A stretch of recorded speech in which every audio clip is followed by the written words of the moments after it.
angkanya tinggi sekali, tapi ketika saat ini muncul fatwa dari MUI, tanggapan Son Horeg sebagai pengusaha bagaimana, Mas David? Ya, tanggapan kami dari pengusaha Son Horeg, kami tetap menghormati lah apa yang menjadi keputusan atau fatwa daripada MUI. Tapi tidak kalah pentingnya di situ ada dua unsur yang menurut kami bisa kita hilangkan. Dalam artian dua unsur tersebut ada unsur mengganggu dan unsur yang kedua di situ ada unsur merusak. Kalau unsur merusak pasti bisa kita hilangkan. Tapi untuk unsur mengganggu mungkin hanya bisa kita sedikit gitu loh, sedikit kita kurangi. Kalau untuk unsur mengganggu. Mas David bisa kasih gambaran, mungkin ada masyarakat yang di luar Jawa Timur khususnya mereka masih meraba-raba Son Horeg apa ya, meskipun sudah viral di media sosial, tapi kasih gambaran Son Horeg. Ada sound, ada horeg, ada speaker raksasa, sound system. Apa mas sebenarnya Son Horeg itu mas? Son Horeg, kata-kata horeg ini sebenarnya ini yang menamakan juga bukan kami, yang menamakan juga masyarakat itu sendiri. Jadi perkembangan Son Horeg ini bisa dibilang mulai tahun 2014. Ya tahun-tahun sebelumnya sudah ada, cuman untuk volume belum sampai maksimal seperti tahun 2014 sampai sekarang. Jadi berkembangnya Son Horeg ini memang ya signifikan sekali dalam era yang sekarang digitalisasi, era sekarang yang mungkin bagi orang dari bagi masyarakat itu memang sekarang lagi diminati gitu loh. Tapi boomingnya sepertinya tahun 2025 mas ya? Oh enggak, boomingnya itu Son Horeg. Sudah lama sebenarnya? Son Horeg itu boomingnya mulai tahun 2014 sebenarnya. Cuman untuk konsumsi di media sosial bisa dikatakan setelah COVID itu baru booming. Memang pakai mobil, pakai truk, ada juga yang di panggung? Oh iya. Dari dulu formatnya memang seperti ini, yang kita tampilkan gambar ini? Iya, memang formatnya dari dulu seperti ini. Dulu volumenya mungkin kecil, sekarang tambah lebar, tambah lebar. Tapi kalau saya bilang Son Horeg ini sudah maksimal sekarang. Karena kan kondisi jalan di Indonesia kan tidak bertambah lebar tapi bertambah sempit. Jadi untuk volume daripada Son Horeg ini sudah maksimal sekarang. Pangsa pasarnya siapa saja mas ini mas? Sekarang masyarakat menengah ke bawah lah bisa dikatakan seperti itu. Karena ini menjadi hiburan yang murah bagi masyarakat. Ininya seperti itu. Ini sepaket mas, ada sound system, ada yang joget-joget, ini satu paket atau beda sebenarnya mas? Tidak, jadi perlu dipahami di garis besar, kami ini hanya penyedia jasa di sound systemnya. Untuk paket dari mungkin dancer atau penari, ini dari masyarakat itu sendiri. Kami hanya pure menyediakan sound system. Mungkin seperti itu. Oke, jadi lighting itu semua di luar, cukup suara saja mas ya? Lighting dari kami, lighting, sound system itu dari kami. Untuk yang penari di belakang itu dari masyarakat. Perputaran uangnya berapa mas? Kita buka-bukaan aja malam hari ini di Carta Demokrasi. Ya satu event itu kalau untuk lokal ya, yang deket-deket aja mungkin di angka 20 sampai 35 juta. Satu kali event. Itu durasi berapa lama? Durasinya 2 hari, bisa dikatakan durasinya 15 jam. Jadi waktu hari pertama itu mungkin 7 jam, hari kedua bisa 8 jam. Oke. Betul ada yang sampai 100 juta? Oh, enggak ada yang sampai 100 juta. Maksimal itu di angka, mungkin kalau pakai Fuso itu mungkin di angka sekitar 70. Yang bayar satu orang atau mungkin satu RT ini? Satu RT, karena urunan. Ini jadi budaya urunan, budaya masyarakat. Iya, patungan. Jadi masyarakat ini dalam mendatangkan kami, ini sudah melalui musyawarah atau mufakat. Mulai dari tingkat RT, RW, kemudian desa, seperti itu. Tapi selama ini, selama menjalankan usaha ini, pernah tidak ada orang yang komplain merasa dirugikan, Mas? Ya, yang komplain itu menurut saya yang tidak tahu realita yang terjadi di lapangan, seperti itu. Karena kan Son Horeg ini adanya di desa. Kalau di kota kan nggak mungkin kita menyediakan Son Horeg di kota, karena jalannya terlalu sempit. Oke. Yang komplain, yang tidak tahu hiburan? Yang tidak tahu realita terjadi di lapangan. Jadi Son Horeg ini memang sekarang kan selalu negatif di mata masyarakat, karena masyarakat itu menilai dari sosial media saja. Betul. Tidak tahu padahal kalau ada kegiatan di masyarakat Son Horeg ya khususnya, itu dari ada HTM-nya, parkir, itu digunakan untuk sosial, untuk santunan anak yatim, pembangunan masjid, beli ambulan, seperti itu. Jadi tidak pure orientasi keuntungan buat mas mata gitu mas ya? Oh tidak. Bahkan kami sering mengadakan acara-acara kami diundang oleh masyarakat, pure memang hasilnya dari HTM dan parkir itu kita peruntukkan untuk kegiatan sosial. Mas Devi, tapi sorry kan di desa ada yang orang tua yang masih lansia, mungkin ada yang bayi, masih mereka merasa terganggu nggak ketika sound horeg-nya melintas, Mas? Nah ini kan masyarakat sendiri sudah melalui itu tadi, sudah melalui musyawarah untuk mufakat. Misalkan ada bayi, ada orang tua, ya kita sisihkan dulu. Mungkin seperti itu.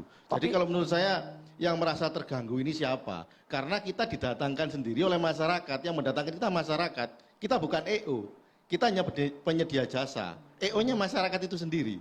Mungkin seperti itu. Coba sampai kita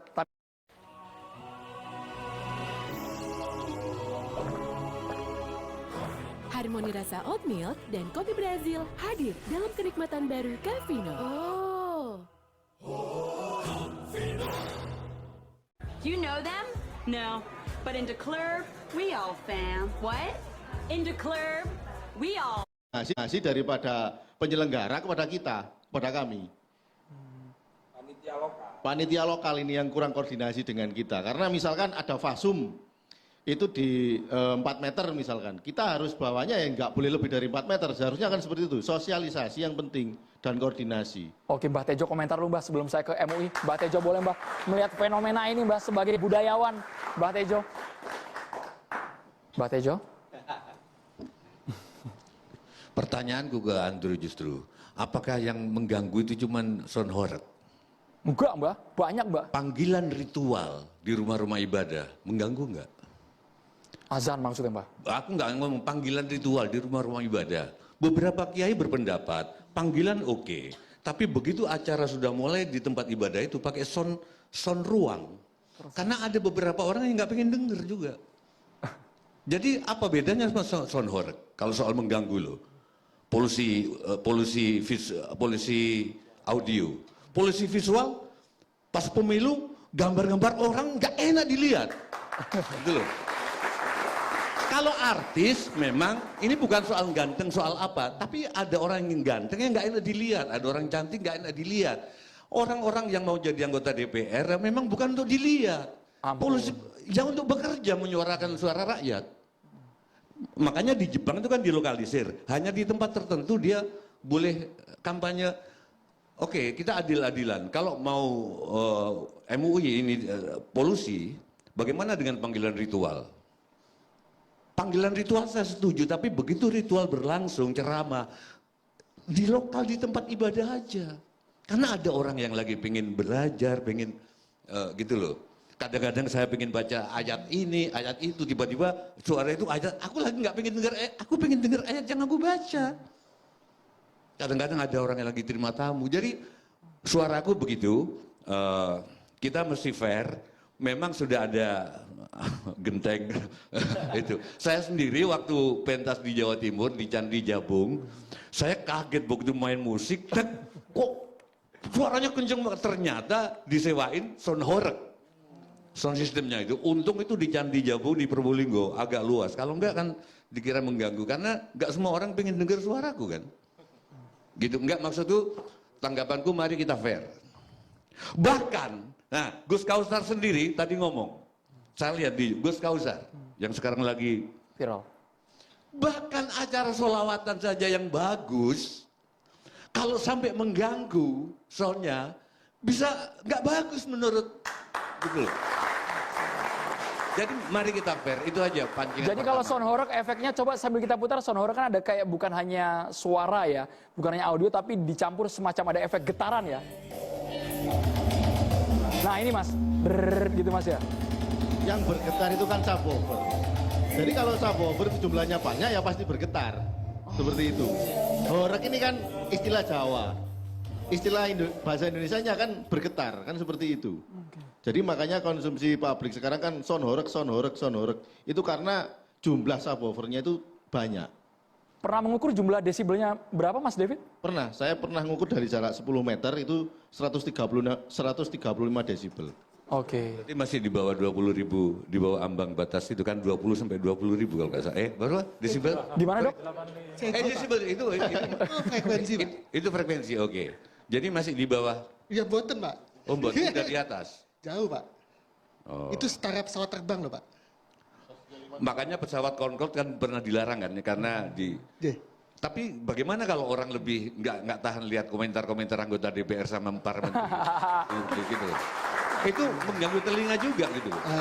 Kalau di kami, Mbah, yang mendengar itu bukan telinga, Mbah, tapi hati, tapi otak. Kami terganggu, Pak. Kenapa MUI nggak berkomentar? Pejabat dilarang ngomong ini karena itu lebih mengganggu dari sound horeg, gitu loh. Tapi nggak secara positifnya gini. Sekarang horeg sudah masuk bahasa Indonesia itu bahasa Melayu plus bahasa daerah plus bahasa asing. Tiap 3 tahun kalau nggak salah diupdate. Riwe Sunda udah masuk bahasa Indonesia. Riwe ya Mbak ya? Riwe sudah. Nah, resek sudah masuk. Nah, saya berharap horeg ini nanti sudah masuk bahasa Indonesia, gitu loh. Jadi bagaimana kondisi politik Pak Prabowo sama Pak Jokowi? Wah, gonjang ganjing, itu sudah masalah. Apa? Horeg. Iya, gitu kan, asik kan? Horeg. Jadi jelas ya standing point Mbak Tejo malam hari ini dukung sound horeg sebagai bentuk kearifan lokal ya Mbak ya. Karena Bukan, mari kita adil. adil. Adil gitu loh. Karena pemilu juga saya terganggu visual ngelihat nggak enak dilihat gitu loh. Pilih saya. Pilih saya. Terus nggak enak karena kelakuannya nggak gitu. Polisi mata, aku kalau nyetir mau merem takut nabrak, tapi ngelihat spanduk nggak enak gitu loh. Apa bedanya sama sonhor? Ayo dong yang fair kita. Oke. Oke, itu pertimbangan yang mungkin bisa diulas nanti sama MUI sesaat lagi. Catatan Demokrasi akan segera kembali. Kalau bersama kami pemirsa.